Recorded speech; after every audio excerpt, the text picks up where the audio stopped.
हमारे दरमियान हमारे मेहमान खुसूसी पास्टर डैनियल बेसीना साहब जो न्यू दिल्ली से तशरीफ़ लाए हैं, सेंचियोंजी चर्च ऑफ जेसस। मैं आपसे ख्वाहिश करता हूं कि मुखातिब करें। 10 मिनट के लिए आप हिंदी में मुखातिब फरमाएं।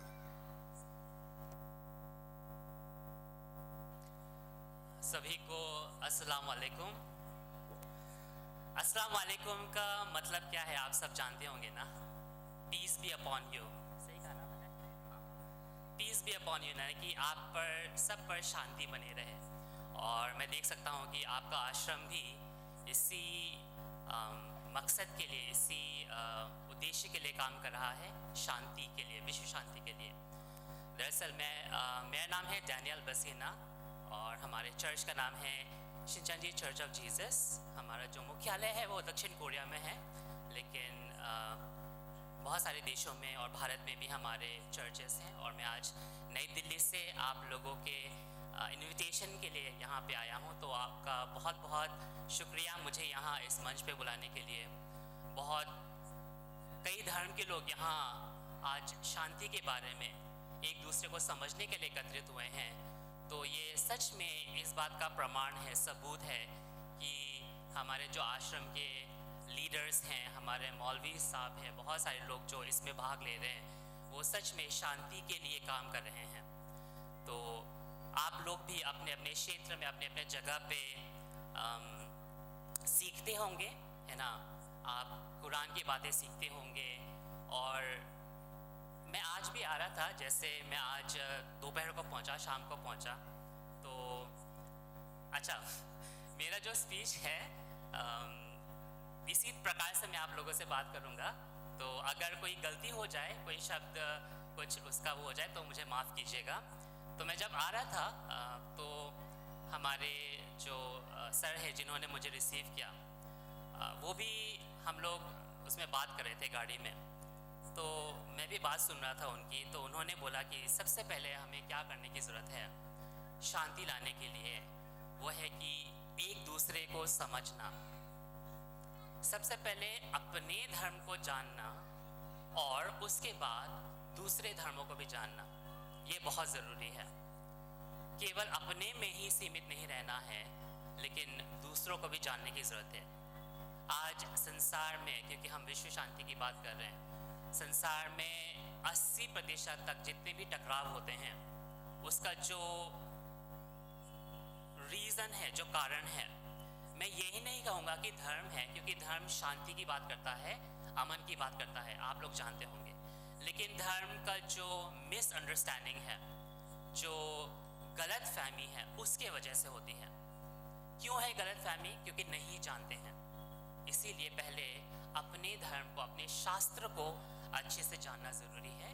और क्योंकि आपका शास्त्र आपको अमन के बारे में बताता है, लोगों को गले लगाने के बारे में बताता है, लोगों से मिल के उसके बारे में बताता है, इसीलिए हमारे दिल खुलेंगे कि हम दूसरों को भी सुने, उनको गले लगाएं और उनके साथ एक साथ रहें। जी हाँ, तो आप लोग इस काम को करते होंगे और ये जो मंच है, ये इस बात का सबूत है कि आप सब लोग शांति के लिए, सबको एक करने के लिए काम कर रहे हैं।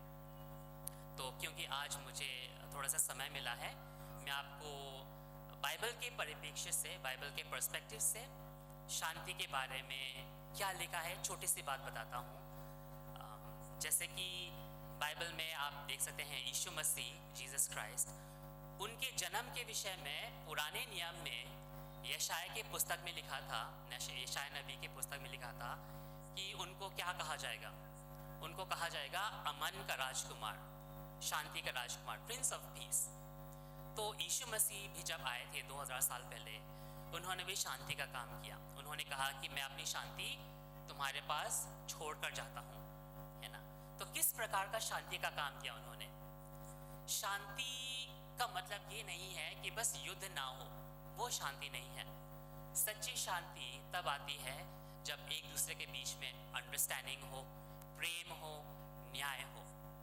वो स्थायी शांति होगी, टेम्पोररी नहीं, परमानेंट सस्टेनेबल शांति जिसको हम बोलते हैं, है ना। बस अभी आज हम लड़ाई नहीं कर रहे, झगड़ा नहीं कर रहे और आज हम शांति है, ऐसा नहीं है। शांति तब आएगी जब हम एक दूसरे को सच्चे रूप में समझेंगे और प्रेम करेंगे। और इसीलिए आप जब भी मिलते हैं एक दूसरे से क्या बोलते हैं, अस्सलाम वालेकुम, है ना, पीस बी अपॉन यू। तो शांति तब पूरी होगी जब हम सच में एक दूसरे को गहराई से समझेंगे, अपने आप को समझें और दूसरों को भी समझें।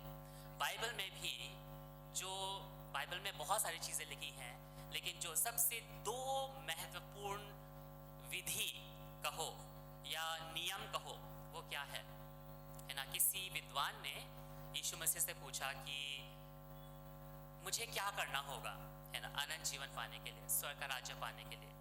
तो यीशु मसीह ने बोला कि विधि में क्या लिखा है। तो उस विद्वान ने कहा कि दो बातें लिखी है, ईश्वर से अपने पूरे मन, आत्मा, बल, बुद्धि से प्रेम कर, और दूसरा ये है कि अपने पड़ोसियों से कैसे, अपने समान प्रेम करो, है ना। दूसरा ये है अपने पड़ोसियों से अपने समान प्रेम करो। तो फिर विद्वान ने कहा कि मेरा पड़ोसी कौन है। पूछने वाली बात है, मेरा पड़ोसी कौन है? क्या जो मेरे घर के सामने रहता है वो मेरा पड़ोसी है, कि कौन है, मैं किसको मैं बोलूं कि मेरा पड़ोसी है। तो फिर यीशु मसीह ने लूका 10 की पुस्तक में एक दृष्टांत बताया, अच्छा सामरी, है ना, समैरिटन। जब रास्ते में किसी का मान लीजिए कोई दुर्घटना हो जाती है, एक्सीडेंट हो जाता है, तो लोग मदद करते हैं ना, हॉस्पिटल पहुंचाते हैं, है ना, वो होता है, आपने सुना होगा। लेकिन जो व्यक्ति हॉस्पिटल लेके जाता है उसी पर ही बहुत सारे क्या है प्रॉब्लम शुरू हो जाते हैं, है ना, बहुत पूछताछ होती है, ये वो आपने सुना होगा। लेकिन उसी को बचाने के लिए जो मदद कर रहा है वो दिक्कत में ना पड़े, उसको बचाने के लिए एक गुड समैरिटन लॉ लाया गया ना, गुड समैरिटन। ये जो गुड समैरिटन वर्ड है, अच्छा सामग्री, ये दरअसल बाइबल में से आया। तो वो दृष्टांत यीशु मसीह ने बताया उस विद्वान को कि मेरा पड़ोसी कौन है। जब विद्वान ने पूछा तो यीशु मसीह ने ये दृष्टांत बताया। क्या बोला उसमें, क्या होता है उस दृष्टांत में, एक व्यक्ति है, डाकुओं ने ना उसको मारा पीटा और चोरी करके क्या है उसको अधमरा ऐसे ही सड़क पर छोड़ दिया उस व्यक्ति को, वो जा रहा था कहीं पे। तो फिर एक क्या बोलेंगे, एक प्रीस्ट, एक पुजारी कहो या कोई धर्म गुरु कहो, वो चल रहा था उस रास्ते पे। उसने उस अधमरे व्यक्ति को देखा और बिना उसकी मदद किए ऐसे ही निकल गया। और दूसरा फिर क्या है, एक और लेवी आया। लेवी जो उस समय धर्म को मानते थे, धर्म का प्रचार करते थे, है ना, वो भी आया। उसने भी बोला ये मेरा काम नहीं है और छोड़ के उस व्यक्ति को ऐसे ही चला गया। बाद में एक व्यक्ति आया जो कहाँ से था, समरिया से था। समरिया दरअसल इजराइल, उत्तर इजराइल में एक छोटा सा शहर है। और उन लोगों को धार्मिक विभाजन के वजह से, सांस्कृतिक और परंपरा के विभाजन की वजह से उन लोगों को ना हट के रहना पड़ता था, है ना। उन पर क्या है कि डिस्क्रिमिनेशन बोलो वो होता था। वो एक व्यक्ति था जो समरिया से था, वो व्यक्ति वहाँ से गुजर रहा था। जब उसने उस अधमरे व्यक्ति को देखा, हेल्पलेस व्यक्ति को देखा, तो उसने उसको उठाया, है ना, अपने गधे पर बिठाया, अपने घर लेके गया, उसका इलाज कराया, मरहम पट्टी लगाया, सब कुछ किया। और चिकित्सक को बोला कि इसका इलाज करो, जो भी खर्चा आएगा मैं दूंगा, ऐसे करके। तो फिर यीशु मसीह ने ये दृष्टांत बताया और पूछा कि कौन सच्चा पड़ोसी हुआ उस व्यक्ति का। क्या वो बहुत बड़ा पुजारी, क्या वो बहुत बड़ा धर्म गुरु, क्या वो लोग, या फिर वो सामरी जिसको लोग पीछे रखते हैं। लेकिन उसने क्या किया, उसने उस व्यक्ति की मदद की। तो हमारा सच्चा पड़ोसी कौन है ना। हम सब एक परिवार होने की बात करते हैं, भाई बहन होने की बात करते हैं।